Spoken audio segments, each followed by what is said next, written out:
Khawar point میں خوش آمدید. چلو آپ ساتھ چلتے ہیں. بائے شمسہ اقبال. قسط نمبر 7. رات چپکے چپکے گزر رہی تھی اور وہ ٹیرس پر بیٹھی آسمان کو دیکھ رہی تھی. ہجر کی گھڑیاں میرا مقدر کیوں بنا دی گئی ہیں؟ اے اللہ، کیوں وہ مجھ سے دور ہو گیا ہے؟ وہ شکوہ کا نہ تھی. آنسو اس کے گالوں کو بھگو رہے تھے. کیا ساری زندگی ساتھ نبھانے کا، قدم قدم ساتھ چلنے کا وعدہ کرنے والے ایسے بھی ساتھ چھوڑ جاتے ہیں کہ مڑ کر کبھی حال تک نہیں پوچھتے؟ یہ نہیں پوچھتے کہ کہو کیسی گزر رہی ہے میرے بغیر زندگی، میرے وعدے، میری قسمیں، اور میں تمہیں یاد نہیں آتا؟ آنکھوں سے مسلسل بہنے والے آنسو اس کے گالوں کو بھگو رہے تھے. میری یہ کبھی ختم نہ ہونے والی آزمائش مجھے اندر ہی اندر ختم کر دے گی. میرا نقصان بہت بڑا ہے یا رب، مجھے تیرا سہارا چاہیے. وہ اب گڑ گڑا رہی تھی. میں رات کو سو نہیں سکتی میرے اللہ. لوگ اس لیے نہیں سوتے کہ انہیں نیند نہیں آتی، مگر مجھے خوابوں کے خوف سے ڈر لگتا ہے. میں خواب میں بھی اسے خود سے دور جاتا دیکھ کر ڈر جاتی ہوں. یا اللہ، تو مجھے صبر دے، مجھے صبر کرنے والوں میں شامل کر. مجھے اس ہجر کو برداشت کرنے کا حوصلہ دے. اس کی سسکیاں فضا میں گونج رہی تھیں. اس کے خواب کچھ اور تھے، اس کی منزل کوئی اور تھی. پھر بھی میں اس سے محبت کر بیٹھی، مگر وہ مجھ سے زیادہ محبت کسی اور سے کرتا تھا، اور اس کی محبت بھی اتنی پاکیزہ تھی کہ میں اس پر اعتراض بھی نہ کر سکی. وہ اپنے نقصان پر دکھی تھی، ایسا نقصان جس کا مداوع کبھی نہیں ہو سکتا. مجھے الہام ہوتا تھا، میرا وجدان کہتا تھا. وہ چھٹی حس جو ہوتی ہے مجھے اکثر بتاتی تھی، تمہارے خواب اونچے ہیں، میرے تم ہو نہیں سکتے. پی ایم اے کا پہلا سال ہی مشکل گزرتا ہے، پھر جیسا مزہ وہاں آتا ہے ویسا مزہ کہیں نہیں آتا. جب وہاں سے جانے کا وقت آتا ہے تو سبھی اداس ہوتے ہیں. سعد لاؤنج میں بیٹھا سعدیہ بیگم، راشدہ بیگم، ذیشان صاحب اور ماہین کو کمپنی دے رہا تھا. ہادی اور حیدر لان میں بیٹھے باتوں میں مصروف تھے. بس وہاں نیند پوری نہیں ہوتی، اور رہی صحیح کسر ہادی بھائی کی پنشمنٹ پوری کر دیتی ہے. وہ مسکین سی صورت بنائے کہہ رہا تھا. اتوار کا دن تھا، اس لیے ذیشان صاحب نے ماہین، حیدر اور راشدہ بیگم کو ڈنر پر انوائٹ کیا تھا. وہ کھانے سے پہلے خوش گپیوں میں مصروف تھے جب ہادی کی آواز نے سب کو متوجہ کیا. سعد. ہادی فون ہاتھ میں پکڑے اندر داخل ہوا تھا. یونٹ سے کال آئی ہے، تمہیں اپنی یونٹ کے ساتھ وزیرستان جا کر پوسٹ کمانڈ سنبھالنی ہوگی. تمہیں ابھی نکلنا ہوگا. ارے واہ، اس پوسٹ کی کمانڈ تو ارسلان کے پاس ہے، اتنے دنوں بعد اس سے ملوں گا. اپنا تو جگر، دل، گردہ سب کچھ ہے وہ. سعد مسکراتے ہوئے بولا. لگتا ہے وہ لیو پر جانے کی تیاری کر رہا ہے، اس لیے مجھے اس کی جگہ بلایا گیا ہے. آپ کی بات ہوئی ہے اس سے؟ وہ مسکرا کر اپنے سب سے اچھے دوست کا ذکر کر رہا تھا. ہادی اور حیدر دونوں نے ہی اس سے نظریں چرائی. سعد کا مسکراتا چہرہ یکدم سنجیدہ ہوا. کچھ ایسا ہوا ہے بھائی جو آپ دونوں مجھ سے چھپا رہے ہیں یا مجھے بتانا نہیں چاہ رہے؟ حیدر نے آگے بڑھ کر سعد کو گلے لگایا. حیدر جانتا تھا کہ سعد اور ارسلان کی دوستی کتنی گہری تھی اور دونوں ایک دوسرے کے ساتھ کتنے اٹیچ تھے. کل رات کی فائرنگ میں حیدر کی زبان ایک لمحے کو اٹکی. ارسلان شہید ہو گیا ہے. حیدر نے آہستہ سے اس کے کانوں میں سور پھونکا. چند لمحوں کے لیے وہاں موجود ہر شخص ساکت ہو گیا تھا. سعد کی آنکھوں میں بے یقینی تھی. ذیشان صاحب بھی اٹھ کھڑے ہوئے. حیدر ابھی بھی سعد کو گلے لگائے کھڑا تھا. وہ ایک دوست، ایک بڑے بھائی کا فرض نبھا رہا تھا. انا للہ و انا الیہ راجعون۔ سعد نے بہت ضبط سے یہ الفاظ ادا کیے تھے۔ اس کی آنکھوں کی بڑھتی سرخی اس کے ضبط کی گواہی دے رہی تھی۔ حیدر نے اسے خود سے الگ کیا۔ وہ جس حد تک اپنا فرض پورا کر سکتا تھا اس نے کیا ہے۔ اب وہ اپنا فرض اور اپنی ذمہ داری تمہارے حوالے کر کر گیا ہے۔ تم پر یہ قرض ہے جو تمہیں ادا کرنا ہے۔ حیدر اس مشکل وقت میں اسے حوصلہ دے رہا تھا۔ ہادی بھی آگے آیا، اس کے کندھے پر ہاتھ رکھ کر اسے حوصلہ دیا۔ سعد اس کے گلے لگ گیا۔ وہ کہتا تھا وہ شہادت میں مجھ سے بازی لے جائے گا۔ اس نے جو کہا وہ کر دکھایا۔ اس نے اپنا آپ قربان کر دیا۔ وہ جیت گیا ہمیشہ کے لیے، ہمیشہ کے لیے۔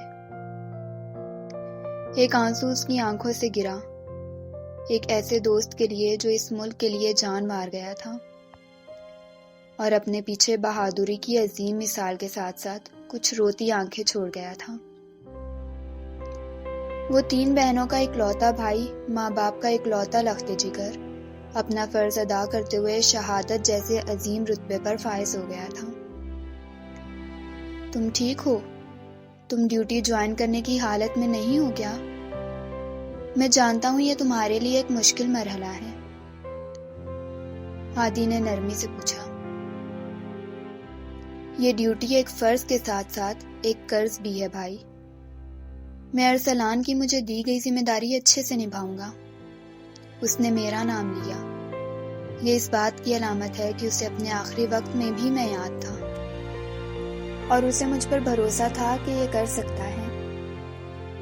سعد نے دکھ بھرے لہجے میں ہادی سے کہا، چلو پھر تیار ہو جاؤ، نکلنے کی تیاری کرو۔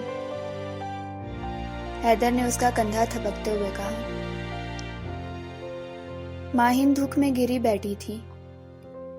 حیدر نے کئی بار اس سے ارسلان کا ذکر کیا تھا اور ہر بار وہ اس کے لیے یہی کہتا تھا، ارے آپی، ارسلان تو اپنی جان ہے، وہ میرا کرائم پارٹنر ہے، میرا جگر، میرا دوست۔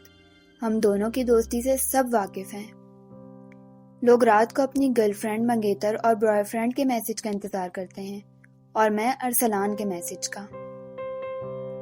ماہین جانتی تھی یہ ایک بڑا دکھ ہے اس کے لیے۔ ذیشان صاحب نے بھی اسے حوصلہ دیا۔ سعد کمرے کی جانب بڑھ گیا۔ سعدیہ بیگم اور راشدہ بیگم کی آنکھیں اشک بار تھیں۔ وہ سبھی لیفٹیننٹ ارسلان شہید کے گھر جا کر اس کے والدین سے ملنے کا سوچ رہے تھے۔ کچھ ٹائم کے بعد سعد لاؤنج میں داخل ہوا، خاکی وردی پہنے، سینے پر جھنڈا سجائے، کندھے پر 2 ستارے سجائے۔ جب وہ ذیشان کے سامنے آ کھڑا ہوا تو اس وقت وہ انہیں واقعی ایک قابل فخر بیٹا لگ رہا تھا۔ بیٹا کھانا کھا لیتے تھوڑا سا اگر؟ راشدہ بیگم نے اپنے لخت جگر کو دیکھا جس کا دکھ اس وقت بہت بڑا تھا۔ مما راستے میں کھا لوں گا، مجھے جلدی نکلنا ہے، اس نے انہیں گلے لگاتے ہوئے کہا۔ سب اچھے سے ہینڈل کر لو گے جوان؟ ذیشان صاحب نے اسے گلے لگاتے ہوئے کہا۔ یس سر، قرض اور فرض پورا کرنے میں کوتاہی نہیں کروں گا۔ میں ارسلان کا قرض اور اس وردی کا فرض پوری ذمہ داری سے ادا کروں گا۔ ان سے ملنے کے بعد وہ راشدہ بیگم کے پاس آیا۔ انہوں نے بھی اس کے سر پر ہاتھ پھیر کر اسے دعائیں دی۔ ماہی آپی، اس نے سر جھکا کر آنسو بہاتی ماہین کو پکارا۔ ماہین نے سر اٹھایا۔ یونیفارم میں ملبوس وہ اسے دل کے بہت قریب محسوس ہوا۔ وہ اس وردی میں نظر لگ جانے کی حد تک پیارا لگ رہا تھا۔ ماہین نے دل میں بے اختیار ماشاءاللہ کہا۔ وہ اس وقت واقعی ایک ذمہ دار آفیسر لگ رہا تھا۔ کیسے لمحوں میں اس کا اتنا بڑا نقصان ہو گیا تھا، اور وہ اس دکھ کو اس وردی کے نیچے موجود دل میں دبا کر اپنے فرض کی ادائیگی کو تیار کھڑا تھا۔ کہاں سے آتا ہے ان آرمی والوں کے دلوں میں اتنا حوصلہ؟ کیسے یہ اتنے بڑے بڑے دکھ برداشت کرنے کے بعد بھی فرض کی ادائیگی کو ہر دم تیار کھڑے نظر آتے ہیں۔ گھر میں ماں باپ کا جنازہ قبر کے دہانے پر ہوتا ہے اور یہ خاکی وردی والے بندوق ہاتھ میں اٹھائے سرحد پر کھڑے دشمن سے لڑ رہے ہوتے ہیں۔ یہ کہاں سے لاتے ہیں اتنا حوصلہ؟ اپنی جان سے پیارے اپنوں کو کھو کر بھی اتنے پرعزم ہوتے ہیں۔ کہاں سے آتا ہے ان کے پاس حوصلے کا اتنا بڑا خزانہ؟ قارون کے خزانے سے بھی بڑا خزانہ، جسے یہ وقت پڑنے پر فراخ دلی سے استعمال کرتے ہیں۔ ہمت مت ہارنا سعد، اپنے دوست کے لیے دعا کرنا۔ میں جانتی ہوں یہ نقصان بہت بڑا ہے، مگر مجھے یقین ہے تم اس امتحان میں کامیاب رہو گے۔ اور اس کی آنسو گالوں کو بھگو رہے تھے۔ اور میں تمہیں بہت مس کروں گی۔ ارسلان کی 3 بہنیں ہیں، تمہاری ایک ہی بہن ہے۔ اس کے لیے تمہیں صحیح سلامت واپس آنا ہے۔ اور اب اس کا گلا رند گیا تھا، اور بس میں تمہیں بہت مس کروں گی۔ میں بھی آپ کو بہت مس کروں گا۔ میں جلدی واپس آؤں گا۔ اپنا خیال رکھنا سعد، میں تمہارے لیے روز دعا کروں گی۔ سعد نے ماہین کا سر تھپکا۔ ایک مان تھا، ایک بھائی کا، ایک بہن کے لیے۔